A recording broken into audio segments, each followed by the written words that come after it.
Bienvenue sur Arabelle. Bien, écoutez, ce que j'ai essayé de dire ce soir, c'est de répondre un tout petit peu à la préoccupation de quelle Europe voulons-nous pour 2020.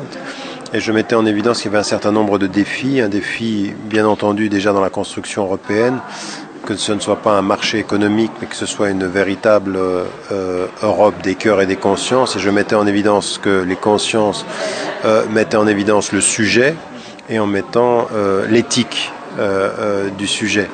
Et il y a plusieurs domaines sur lesquels il faut vraiment réfléchir. Le premier est le domaine politique, c'est-à-dire quel type de construction européenne voulons-nous.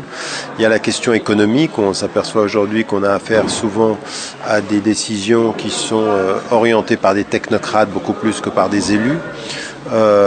Ou simplement des élus, ou même des transformations où des technocrates prennent le relais des élus. On l'a vu en Grèce, on l'a vu en Espagne, on l'a vu en Italie. Il y avait toute la question de l'immigration et je mettais en évidence le fait que il faut vraiment qu'on regarde les choses de près. Ce qui s'est passé à Lampedusa est absolument inacceptable. On a un vrai problème d'immigration intérieure et d'immigration extérieure dans la politique étrangère comme dans la perception de soi. Il y avait la dimension également culturelle, toute cette conscience de soi des cultures européennes qui ont tendance parfois à se fermer.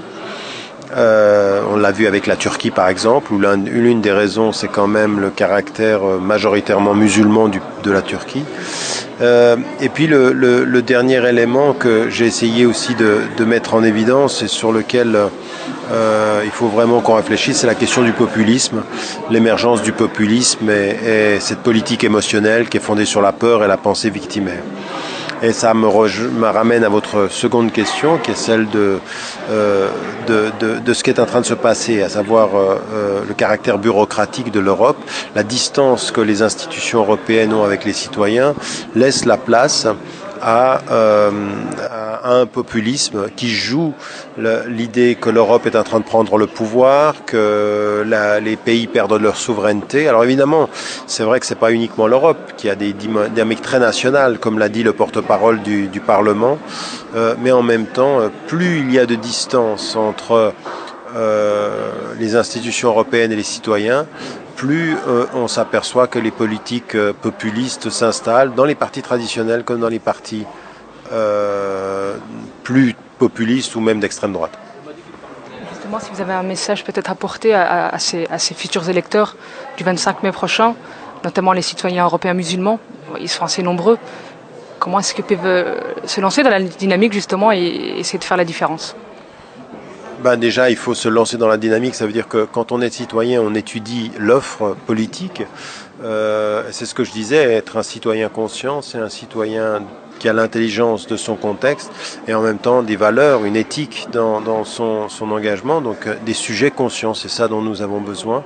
Et ça veut dire s'engager, ça veut dire voter, ça veut dire de ne pas...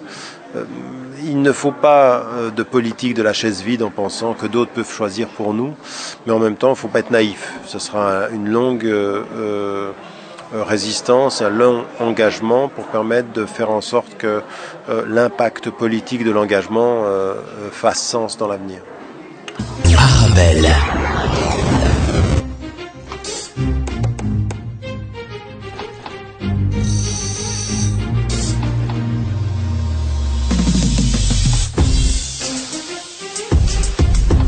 Le meilleur du son oriental, c'est sur Arabelle.